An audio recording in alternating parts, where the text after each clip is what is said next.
Iran Israel के बीच जंग जारी है। बीती रात से दोनों देशों ने एक दूसरे पर हमले तेज कर दिए हैं। इजराइल ने ईरान के विदेश मंत्रालय पर हमला किया। इसमें 100 से ज़्यादा लोग घायल हो गए, जिसको लेकर ईरान ने भी इजराइल पर पलटवार किया और बैलिस्टिक मिसाइलों से हमला बोल दिया। इससे एक दिन पहले इजरायली सेना ने ईरान के रक्षा मंत्रालय पर हमला किया था। इजरायली हमले में अब तक 224 लोग मारे जा चुके हैं, जबकि 1277 से ज़्यादा लोग घायल हैं। वहीं इजराइल में ईरानी हमलों में 20 लोग मारे गए हैं, जबकि 500 के करीब लोग घायल हैं। लेकिन अभी वहाँ के हालात क्या हैं, इस जंग से किसको कितना नुकसान पहुँचा है, आपको बताएंगे इस वीडियो में। इजराइल लगातार तेहरान पर मिसाइलें बरसा रहा है, जिससे स्थिति काफ़ी नाजुक बनी हुई है। वहीं ईरान भी इजरायली राजधानी तेल अवीव पर हमले कर रहा है।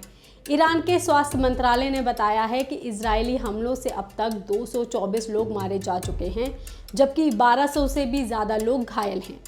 वहीं अमेरिका में स्थित ह्यूमन राइट एक्टिविस्ट ग्रुप ने ईरान में 406 लोगों के मारे जाने का दावा किया है।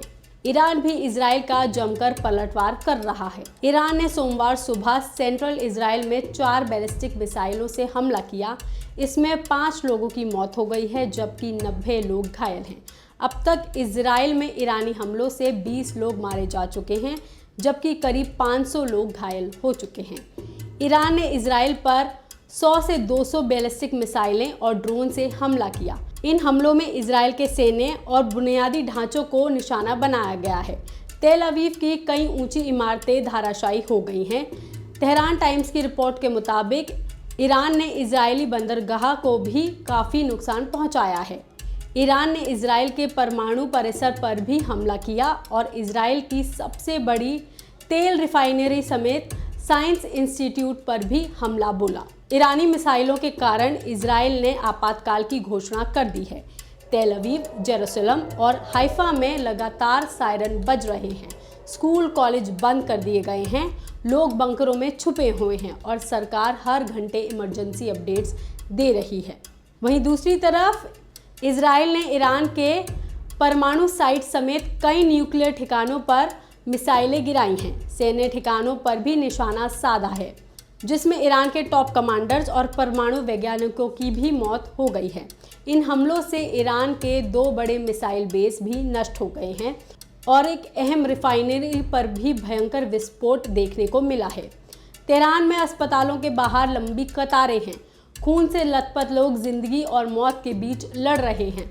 डॉक्टर्स और मेडिकल स्टाफ बिना रुके काम कर रहे हैं, लेकिन दबाव इतना है कि इलाज की कमी से कई जगह पर लोग मर रहे हैं। ईरान में बीते 3 दिनों से जारी इजरायली हमले के बाद हालात काफ़ी बिगड़ गए हैं। CNN की रिपोर्ट के मुताबिक शहर के पेट्रोल पंपों पर कारों की लंबी लंबी लाइनें लगी हुई हैं। लोग डरे हुए हैं और शहर छोड़कर भागने की कोशिश कर रहे हैं। अधिकारियों के मुताबिक सिर्फ तेहरान में 200 से ज़्यादा लोगों की जानें जा चुकी हैं। एक शख्स ने रॉयटर्स से बातचीत करते हुए बताया कि कई बार कतार में लगने के बाद भी पेट्रोल मिलना मुश्किल हो रहा है, क्योंकि ईंधन की सप्लाई सीमित है।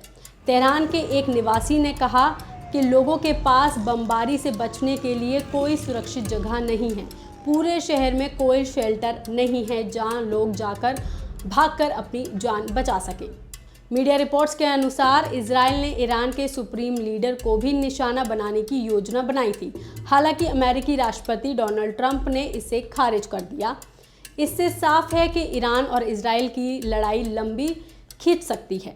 इजराइल ने शुक्रवार को ईरान के परमाणु ठिकानों पर हमला किया था, जिसके बाद ईरान ने भी पलटवार किया। ईरान और अमेरिका के बीच परमाणु समझौते पर रविवार को ओमान में बातचीत होनी थी, लेकिन इजराइल के हमले के बाद ईरान ने ये बातचीत टाल दी है। अमेरिका, रूस और चीन तीनों ने इस संघर्ष को ग्लोबल कंसर्न बताया है। यूनाइटेड नेशंस ने अपील की है कि दोनों देश बातचीत की टेबल पर लौटें, लेकिन ग्राउंड रियलिटी ये है कि फ़िलहाल कोई भी पीछे हटने को तैयार नहीं है, जिससे ये जंग आगे और चल सकती है। इजराइल ईरान के बीच ये सीधी जंग इस लेवल तक पहुंच चुकी है कि पूरी दुनिया के लिए खतरनाक संकेत है। एक्सपर्ट्स मानते हैं कि अगर ये टकराव ऐसे ही चलता रहा तो ये एक रीजनल वॉर से बढ़कर वर्ल्ड क्राइसिस बन सकता है।